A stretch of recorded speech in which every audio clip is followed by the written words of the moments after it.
Hey guys, we're going to be doing a 1080p video comparison between the Nexus 5 and the Galaxy S5. The audio you're hearing is also from the devices. You'll see a little indicator somewhere in the video showing you which one you're listening to at the current time. In terms of settings, the Nexus 5 really hasn't got too many settings to play with. Basically, it's on automatic. The Galaxy S5, however, does have quite a few settings. I do have HDR mode off.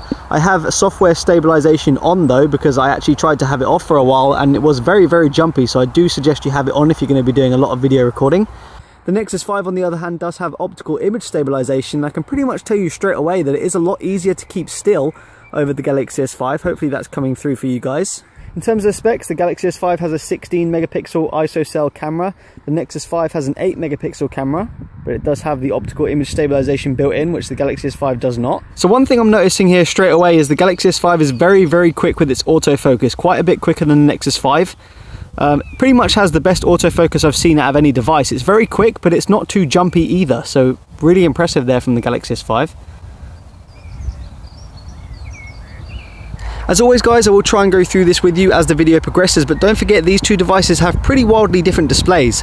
The Galaxy S5 has the AMOLED display, which tends to oversaturate the colours.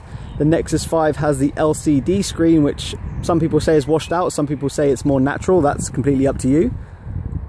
Just take that into account. It's definitely a little bit harder to keep the Galaxy S5 still. The Nexus 5 looks like it has the less jumpy image, again thanks to that optical image stabilization, but just check how fast the autofocus is here for the Galaxy S5 as soon as I pan to the left. Boom, it's done on the Galaxy S5.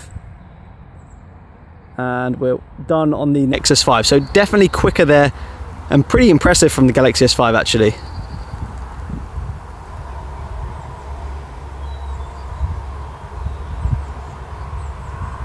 Both are looking very, very good here. I would say the Galaxy S5 is looking a little bit sharper than the Nexus 5.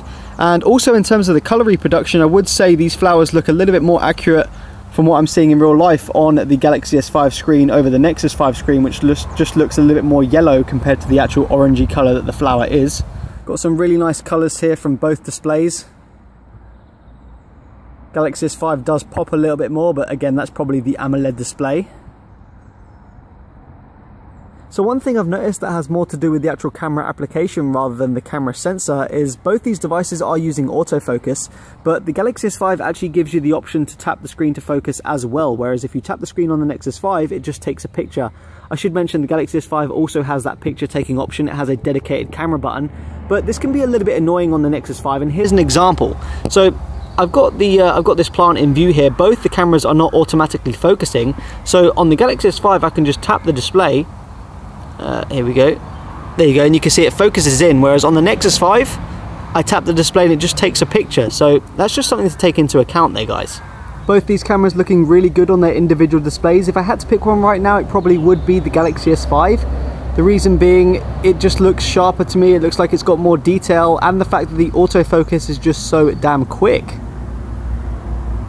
There you go guys, let me know what you think in the comments. In my opinion, the Galaxy S5 does have a very nice camera, but it does have a downside. It doesn't have the optical image stabilization that the Nexus 5 does. And in my opinion, it's pretty evident. The Nexus 5 is a lot easier to keep steady. The image isn't quite as jumpy. The Galaxy S5 of course does have the software stabilization, but it doesn't do as good a job. So yeah, let me know what you guys think. Peace out.